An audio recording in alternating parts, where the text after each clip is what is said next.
welcome back to the Mighty Blues. My name is, of course, Cameron, and welcome back to another video. Welcome back to our 5th video of the week. I hope you are enjoying all of the content. We've got the Newcastle review out the way. A very poor performance by Everton, in my opinion, and not the ideal result. We're now on to Watford at home on Monday night. Marco Silva had his pre-game press conference yesterday, and we'll talk a little bit about that. This is, of course, going to be the game preview to Everton versus Watford. It's at Goodison Park. We're at home. Realistically, it should be another 3 points for the Blues, but we will have to see. Now, a lot of the content of Marco Silva's pre-game press conference was about the Newcastle result, but he did also talk about the upcoming game against Watford, more noticeably news about injuries. So it's worth noting that Marco Silva stated that at the minute everybody is currently fit. He said that Morgan Schneiderlin is he's getting better. He's had a little bit of an injury, but he's improving and he should be fit as well. Now, it is also worth noting that this press conference was on Thursday afternoon. The players will have trained again on Thursday after the press conference, and they will also train on Friday, and then probably once over the weekend because we don't play until Monday. So anything can happen in between now and then, but as of Thursday, as of now, everybody is fit and, you know, available for the squad, which is fantastic news. If that changes in any way, shape or form, I will be keeping you updated over on our Twitter. Don't forget to go and follow us. It's at Mighty Blues YT to keep up to date with all of the latest information and news on Everton Football Club, as well as anything like that. If it's significant enough, for example, touch wood it doesn't happen, but if it comes out that Richarlison's injured or something like that, then I'll make a separate video on it as well before Monday, so you guys know. So without further ado, we'll go into my predicted starting 11. So we'll go from the back. In goal for me, number 1, Jordan Pickford. We all know what happened in the derby. We've put that past us now. I think Pickford was fantastic against Newcastle. He made some really good saves. Marco Silva did say in his pre-game press conference to the Newcastle game that, you know, he firmly does believe that Jordan Pickford will get over that quite easily. You know, he's a very mentally strong player, and he's a player that, you know, won't let that sort of hurt him too much. And he did. I think he made some really good saves against Newcastle, and he played very well. He also nearly got an assist. If Theo Walker had been a little bit more quicker to the ball, and his first touch wouldn't have let him down, he'd have got a nice little assist as well. So I think Jordan Pickford was very good against Newcastle, and he takes the goalkeeper position. He would anyway, let's be honest, because he's our number 1 and he's fantastic. So I've gone for a back 4 of Lucas Digne, Yerry Mina, Michael Keane and Seamus Coleman. Now, for me, Lucas Digne wasn't fantastic against Newcastle at all. I think this was probably his worst game he's played in an Everton shirt. Look, Lucas Digne's been absolutely fantastic since he's joined our club. You know, he's been man of the match on a number of occasions. He's up for player of the month this month. He's been absolutely wonderful. But for me, he was really poor against Newcastle. I just think his general play, he looked very tired. His crosses, they were either too high or too low. And his decision making, you know, deciding to shoot from a free kick that was about 25 yards away instead of putting a ball in the box. For me, he wasn't fantastic, but nevertheless, like I said, he has been brilliant since he's come in from Barcelona in the summer. He keeps his place, obviously, at left back. It more than likely was just a bad game for Lucas Digne. It was more than likely just a one-off game that, you know, we're unlikely to see very often, but he has been absolutely fantastic, so he's in at left back. Michael Keane and Yerry Mina in the centre-back positions for me. Yerry Mina, again, had a very solid game against Newcastle, did play well. He got caught out a couple of times, I thought, but overall, he played very well, and, you know, he adopted the role of centre-forward for the last 10 or 15 minutes while he was, you know, trying to spare us on to get a goal. Michael Keane comes back into the side next to him. Michael Keane was obviously rested for the Newcastle game. Kurt Zouma come in. Now, I just want to say I haven't taken Kurt Zouma out because I think he's done anything wrong against Newcastle. I just think Michael Keane obviously has been playing fantastic this season. He is, you know, an Everton player, let's be honest. Kurt Zouma is on loan. I don't mean that as in Kurt Zouma isn't an Everton player, but Michael Keane is signed to Everton Football Club at the end of the day. He's been fantastic this season, and I think for me, that partnership that Michael Keane and Yerry Mina have is wonderful, and I don't know whether, you know, breaking that up against Newcastle was part of the reason why, you know, we didn't look as good as we have done in recent weeks. I don't know whether that was the reason why we looked a little bit defensively short, but, you know, like I said, Michael Keane has been absolutely fantastic this season, and he has really created a fantastic partnership with Yerry Mina, so them two for me. And that's nothing on Kurt Zouma. I don't think Kurt Zouma was awful. I think he actually played quite well against Newcastle, and it is just an unlucky situation that Kurt Zouma's in, that, you know, he is going to have to be the replacement. He is going to have to be the player that comes off the bench, because I think Kurt Zouma is a fantastic defender. I really do. But at the end of the day, when we've got Yerry Mina, who we paid £30-odd million for, when we've got Michael Keane, who we paid £30-odd million for last summer, we need to be playing them players, especially when they're on form. Seamus Coleman at right back and taking the captain's armband. Now, Seamus Coleman for me was at a fault for the goal against Newcastle. I think he really should just put a foot in before he lets the cross come in.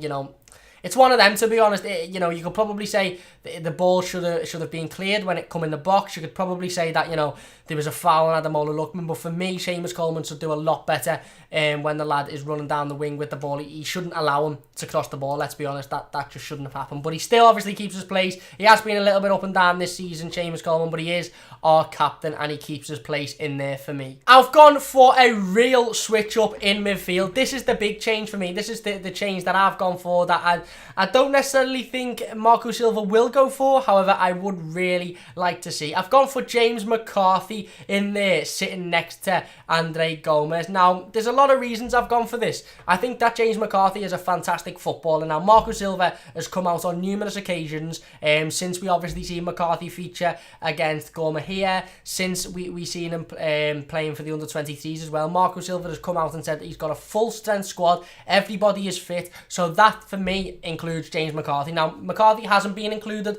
on the bench in the last couple of games, and I don't know why that is, because he really does offer us something different, and I think he is a really good footballer. Listen, he hasn't been included on the bench, and I don't know why that is, but for me, James McCarthy should come in this game, because, you know, he offers us something different to Idrissa Gana Gueye, and I think for me, Idrissa Gana Gueye is looking a little bit tired. He was poor against Liverpool, and he was poor again in possession against Newcastle. And I think the important thing to remember is Idrissa Gana Gueye isn't and has never been fantastic in possession with the ball at his feet. You know, he's absolutely brilliant. He's one of the best in world football at doing what he does, at nicking the ball, at winning the ball back, at making tackles, at making, you know, last ditch tackles, and using his pace and his strength to get back into, you know, he saved us in a lot of situations, and he has been quality. But I think for me, the last couple of games, he's looked a little bit tired and he has looked poor, and I think this might be the game to take him out and say, you know what, you're not being dropped or anything like that. We're just going to sit you on the bench. We're going to give you a rest, and, you know, we'll see what James McCarthy can do. We'll see how fit he is. We'll see how he can compete in this team against Premier League opposition, of course, very strong, powerful opposition in Watford. And then, you know, Garner can maybe come off the bench if needed, or if not needed, you know, he can sit out for the game and then come back the week after. Obviously, we play Manchester City as well in a couple of weeks' time. We play Tottenham at home, so there's going to be enough games that Idrissa Gana Gueye will need to play in. So it's absolutely important that if he is tired and if he is feeling a little bit of fatigue, that we make sure that we take him out and we protect him and we don't overplay him and overrun him, because the last thing we need is for him to get an injury. Andre Gomez next to James McCarthy. That is pretty self-explanatory now. Andre Gomez was brilliant again against Newcastle. At times, he looked like the only real quality player on the pitch for Everton in a poor performance, like I mentioned. Obviously, he's been fantastic in every other performance that he's had as well. He's madly good looking, which hasn't really got anything to do with his footballing ability, but it always helps, doesn't it? And yet, like I said, he's just a quality footballer, the best Everton midfielder I've ever seen, probably. I know there's comparisons with Mikel Arteta and all that, but for me, technically, in terms of how he can get himself out of a situation where he's literally got 5 men around him, in terms of how he uses the ball, how he looks for a pass, how if there isn't a pass on, he'll, you know, do a Ronaldo chop, or he'll bring the ball inside, and he very rarely loses possession, and if he does, he wins it back. So Andre Gomez is there next to me. Now, I've gone for a front four that I've predicted pretty much every predicted starting 11 in the last few weeks. I've gone for Bernard on the left, Gylfi Sigurdsson as a number 10, Richarlison up front, and Ademola Lookman on the right. Now, I think a lot of this is self-explanatory. Look, we've seen Cenk Tosun come in against Newcastle, and he really didn't help himself. He didn't do himself any favours. He wasn't on the ball. He missed a very clear-cut chance, and he didn't utilise his opportunity to play in the first team enough for me, and that's why I wouldn't start him. I think Richarlison, although he played well on the left, and there's a couple of stats to suggest that he might be better on the left, I think he's doing well up front at the minute, and I think a team like Watford is definitely a team that he can exploit as a striker, and definitely a team that, you know, he can get in behind and get a goal or two. So Richarlison starts up front. Bernard, for me, it was the wrong decision to drop Bernard against Newcastle or to rest him, however you want to say it. I think Bernard was fantastic against Liverpool at Anfield. It was probably his best game since the Leicester game away from home. And I think for me, you know, it didn't do him any favours dropping him, because it just made him coming off the bench. He had to make an even bigger impact. You know, the lad at the minute is getting back to fitness. Obviously, he hasn't scored a goal yet. I think I said this in the live stream review that we did yesterday for the Newcastle game. I think once Bernard gets a goal, that'll be it. Then the floodgates will open and we'll see an absolutely fantastic footballer. But for me, coming off the back of a really good performance against Liverpool at Anfield, he should have started that Newcastle game, and if there was anybody to come out to be rested, for me it would have been Richarlison, but he didn't. Bernard, I think, does deserve to start this game. Like I said, he didn't do much coming off the bench, but you know, against Liverpool he was fantastic, and we know what he can bring. And realistically, if you're not playing him there, you're putting Richarlison over there, and then you're playing a Cenk Tosun who hasn't got the confidence and at the moment looks very unlikely to score, or you're bringing a Calvert-Lewin in who again is very young and maybe not quite ready yet to be able to make an impact in a game that we really need to win, in my opinion. So Gylfi Sigurdsson is pretty self-explanatory. Like I said, he's another one a bit like Andre Gomez. He's guaranteed his position now in the team. He has been fantastic this season. Over the last couple of games, though, I must admit, I'm not just going to sit here and, you know, slate Guy or slate Lucas Dean. In the last couple of games, I don't think Gylfi Sigurdsson has been good enough. Against Liverpool at Anfield, against Newcastle at Goodison Park, I just don't think that Gylfi Sigurdsson was good enough. Obviously, he had that chance against Newcastle where he really should score. You know, he puts it where the defender and the goalkeeper is. If he puts it the other side of the goal, it goes in, and all of a sudden, you know, we win that game. So I do think he has been poor, but listen, you can't look past that. Gylfi Sigurdsson has been absolutely fantastic. Probably our best player this season, other than maybe the last couple of games. And maybe that again is a situation for him where he's getting a little bit tired, he's getting a little bit fatigued. Maybe he needs to come out and have a rest. I don't know. I'm sure Marco Silva will address that, obviously, with the lads before Monday night, but he has pretty much solidified that position for me. And now probably the most interesting one, maybe McCarthy's the most interesting one, I don't know, but definitely up there for me is Ademola Lookman. Now, by me putting him in the team, you're either going to think one or two things. I think he played fantastically against Newcastle, which I don't, or I really love him and really hate Theo Walcott and think he needs to be in the team, which isn't true either. The reason I put Ademola Lookman in the team is because I firmly believe that there's absolutely no point in playing Ademola Lookman in one Premier League game and then maybe not being fantastic, maybe not scoring a goal, maybe not, you know, lighting the game up, and then going, right, you've had your opportunity, you come back out. I don't think that helps anyone. It doesn't help Everton, it doesn't help the player, it doesn't help Marco Silva, it doesn't help anyone. Ademola Lookman needs a run in this side, and he needs a run of 5 to 10 games where, you know, Marco Silva can sit there, he can look at him and he can go, okay, listen, we've seen you for 5 games, you haven't been good enough, so you're going to be an impact sub from now on. We'll work with you, and then maybe in a couple more games, we'll give you another chance. Or he goes, look, we've seen you for 5 games. The first one, you didn't look fantastic, but the others, you've looked absolutely brilliant, so you're going to start. And I think that's the way we need to approach this. That's the way Marco Silva needs to approach this. It is important for me that Ademola Lookman starts this game, because there's absolutely no point in playing him against Newcastle and then dropping him. I don't think Theo Walcott done enough significantly off the bench to say Theo Walcott has to start. And, you know, like I said, we've got some massive games coming up in the next couple of weeks. We've got Manchester City at the Etihad, unbeaten this season, not just at home overall, and we've got Spurs as well at home, who have been fantastic this season as well. So there's plenty of opportunities there to play an experienced player like Theo Walcott. There's plenty of opportunities for Marco Silva to say to Theo, look, I'm going to give Ademola a good run in the team, and, you know, if he impresses on Monday night, he might be involved in the starting 11 against Manchester City. If he doesn't impress on Monday night, then Marco Silva may want to say, look, I'm going to bring Theo Walcott in, and, you know, you're going to sit out for a little bit. But I think there's no point in just playing Ademola Lookman in one game. I think he needs a good run in the team. And I don't think he was brilliant on Wednesday night. I really don't think he was. I don't think he was awful either. If I'm being honest, I think he done well in patches. He did, like I said it on the review to the Newcastle game. When he's got the ball, he's really good. He really is good. He's good on the ball. He strives forward. He's always looking to go forward. He can beat a man. He can beat 3 men. He can beat 4 men. He can get himself in a dangerous goal-scoring position. And once he gets that final ball in his locker, and once he can put the ball in the back of the net, or he can, play a really good ball in to get an assist, he will be an absolutely quality footballer. The issue I have with Ademola Lookman at the minute is his positioning when he hasn't got the ball, is his ability to run around the pitch, his ability to, be aware of who's around him, and the fact that in a football game in the Premier League, you can't just stand still. Now, we've seen this a lot earlier on in the season, and a lot of people said this is because he's lazy, this is because he doesn't want to play for Everton.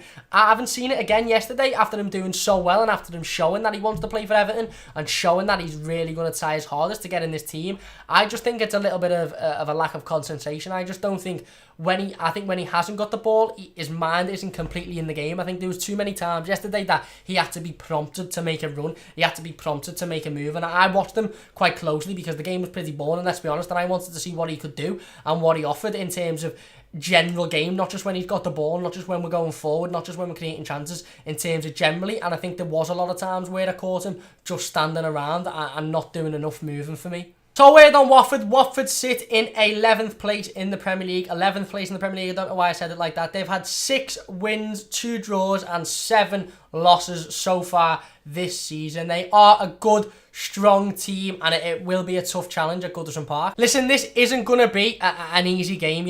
Newcastle wasn't an easy game, and a lot of us, including me, thought we're going to go out and put 3 or 4 past these, and it didn't happen. This is going to be another game where the team is going to come. They may be having a little bit more of an attacking presence. I don't think they'll put 11 men behind the ball, but we know they've got players like Gerard Deulofeu, who we know, Troy Deeney, who's a massive brute of a centre forward. We've seen a massive brute of a centre forward in Solomon Rondon get beyond our defenders and put the ball in the back of the net on Wednesday night. So it's important that when we come out to Goodison Park, we can keep that defensive line strong, because they are a team that can score goals, and they are a good team. They're sitting in 11th place in the Premier League, sort of a mid-table position, around about where they're probably likely to finish, if I'm being honest. But they can do some damage if you lose concentration, and they can definitely score goals. For me, this is a must-win. It really is. This game is a must-win for me. Not because we're struggling in the league, not because there's going to be pressure on Marco Silva, but if we are to really go at this season as an opportunity to finish in that top 6 and an opportunity to solidify ourselves as a team that's going to play in Europe next season, and a team that can really challenge the top teams, we need to be winning these games at home. We should have won on Wednesday night against Newcastle. We really should have. We didn't, so we can't afford to drop points again. I think the table worked out well for us on Wednesday night. Obviously Manchester United and Arsenal played each other. That ended up in a draw, so we've had the team below us. I know Bournemouth are below us, I don't want to disrespect Bournemouth, but the team that are more than likely to challenge us for this top 6 position in Manchester United below us drew, and the team above us directly was Arsenal drew as well. So our draw, in the grand scheme of things, in terms of the Premier League table, wasn't too bad of a result, but in terms of a performance, I do think it was a very poor performance, and we can't afford to play like that against this Watford team on Monday night. We really need to go out and get this 3 points. And listen, I'm not going to sit here and put pressure on it, because I've done it in the last game, I've done it before. I'm not going to sit here and say, let's go out and score 2 or 3, let's go and put 4 past these and easily win. We just need to make sure that we keep a strong defensive line. I think part of that is bringing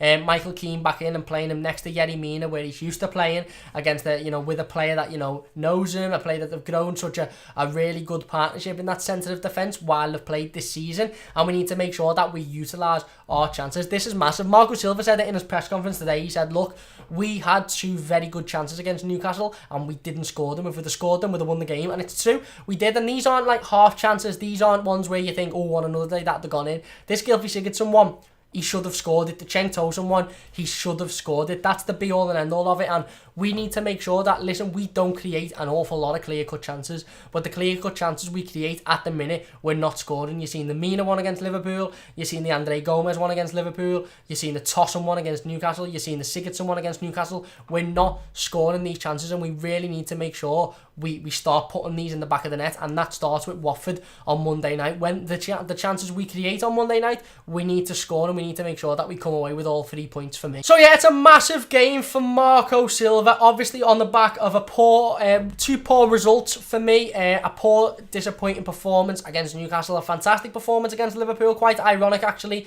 that, you know, we played fantastically against Liverpool and didn't come away with anything, and we played, you know, poor against Newcastle and come away with a point. But we really need to turn it on against Watford, and it's massively important that we get these 3 points, because, you know, we struggled against Newcastle and we struggled against Liverpool, you know, obviously with the absolutely awful goal that we conceded and how heartbreaking that was. And I think we struggled because of fitness and fatigue against Newcastle. We need to make sure the lads will have now had 5 days rest, they'll have had enough time, they'll have had the whole weekend to, you know, get themselves fit, get themselves ready for this game. We need to make sure that we go out to Goodison Park under the lights and get the 3 points again and get back to winning ways and put this little brief spell of poor results, get that out of our system, and, you know, go on to progressing up the table as well, especially whilst Manchester United are in this sort of level of discomfort, and while they're going that way, we need to make sure that we're going as high that way as we can, because at the end of the day, it's not going to last forever with United. They will probably change their manager soon,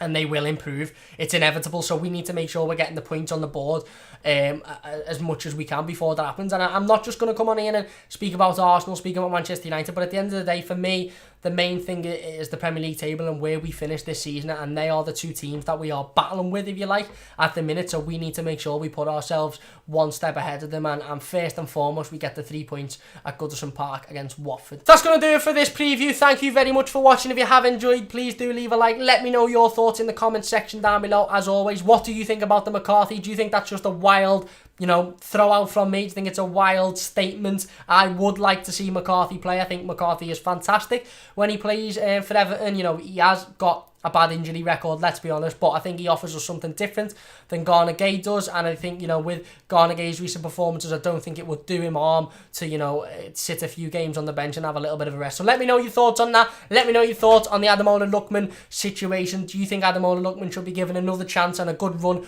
of games in the Premier League, or do you think that, you know, he wasn't good enough on Wednesday night and he should just come back out and Theo Walcott come back in? What do you think about the centre-back situation as well? Would you bring Michael Keane back in, or would you keep it as Zuma and Yerry Mina, who did play well against Newcastle, but there was a little bit about, you know, was the decision to take Michael Keane out the reason why we looked a little bit defensively shook, or was that just because we were fatigued and tired and, you know, would come off the back of a disappointing result against Liverpool? Let me know your thoughts in the comment section down below. I will be back on Monday with the instant match reaction to the Watford game. I'll be at Goodison Park watching it. I don't know whether there's going to be a proper full video out like this on Monday. Obviously, we've uploaded every day of this week, which is massive for me, considering, you know, having to come home from work, making the videos. It's been absolutely fantastic. The live stream yesterday was unbelievable. So like I said, if I can get a video done over the weekend, if there's any, you know, really important news that comes out, a really important transfer rumour, or something happens that really needs talking about, I will make a video over the weekend, like I said. But if not, next time you'll see me will be for my instant match reaction on Monday night, and hopefully that is a much more positive one than Wednesday night's was, and hopefully we're sitting there thinking, you know what, we've got another 3 points, let's put Newcastle and Liverpool behind us, and let's go on now and, you know, improve and get some more points on the board in the Premier League. So thank you very much for watching. Please do subscribe if you are new. Follow us on Twitter for all the latest updates on Everton Football Club. It's at Mighty Blues YT. Don't forget to like the video if you have enjoyed, and I'll see you soon.